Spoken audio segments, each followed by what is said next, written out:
కూటమి ప్రభుత్వం అధికారంలోకి వచ్చిన తర్వాత చంద్రబాబు గారి నాయకత్వంలో ఉన్నటువంటి ప్రభుత్వం రెండు పర్యాయాలు బడ్జెట్ను ప్రవేశపెట్టింది. మొన్న బడ్జెట్ సమావేశంలో ప్రవేశపెట్టినటువంటి బడ్జెట్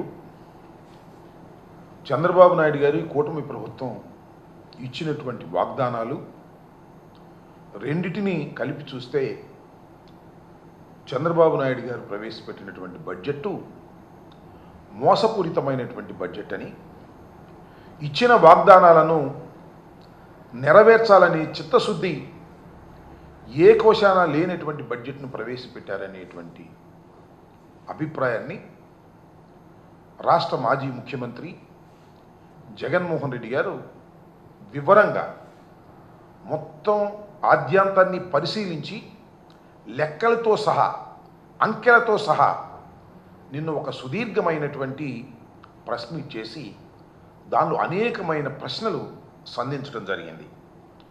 దానితో పాటు జగన్మోహన్ రెడ్డి గారు 5 సంవత్సరాల పాటు ముఖ్యమంత్రిగా ఉన్న సమయంలో ఆయన ఇచ్చినటువంటి వాగ్దానాలను ఏ విధంగా నెరవేర్చారు అనే విషయాలను కూడా కూలంకషంగా ప్రజలకు వివరించేటటువంటి ప్రయత్నం చేశారు.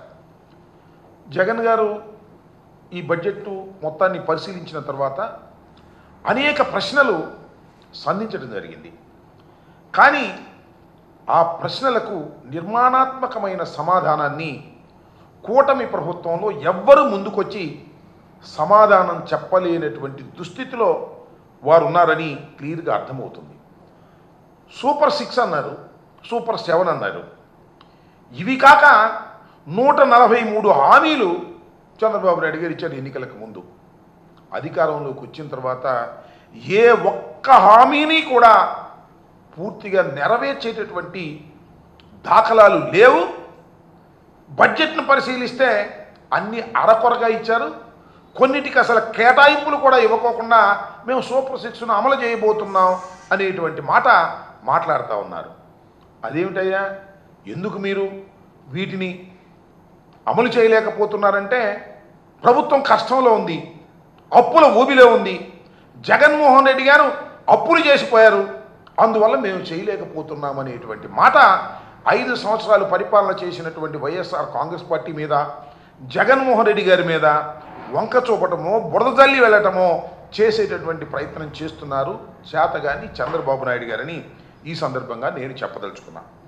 అప్పుల విషయానికి వచ్చినప్పుడు చాలా తిప్పలు పడతా ఉన్నారు చంద్రబాబు నాయుడు గారు, చంద్రబాబు నాయుడు గారి కుమారుడు రకరకాలుగా చెప్తున్నారు అప్పుల గురించి.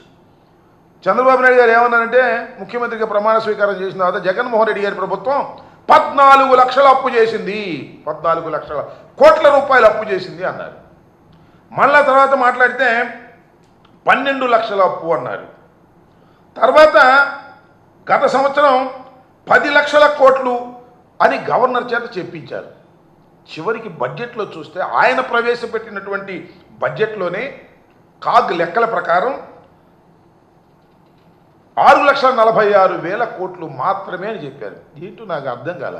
ముందు 14 లక్షలు అన్నారు, చివరికి చూస్తేనేమో కేవలం 6,46,000 కోట్ల రూపాయలు మాత్రమే అప్పు చేసినట్టుగా చెప్పేటటువంటి ప్రయత్నం చేశారు.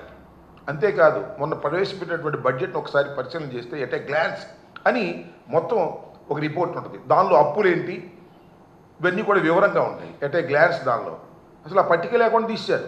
అంటే ఇక్కడ నేను చెప్పదలుచుకున్నది ఏంటంటే మిస్ఇన్ఫర్మేషన్ రాష్ట్ర ప్రజలకు ఇచ్చి తప్పుకోవాలనేటువంటి ప్రయత్నం.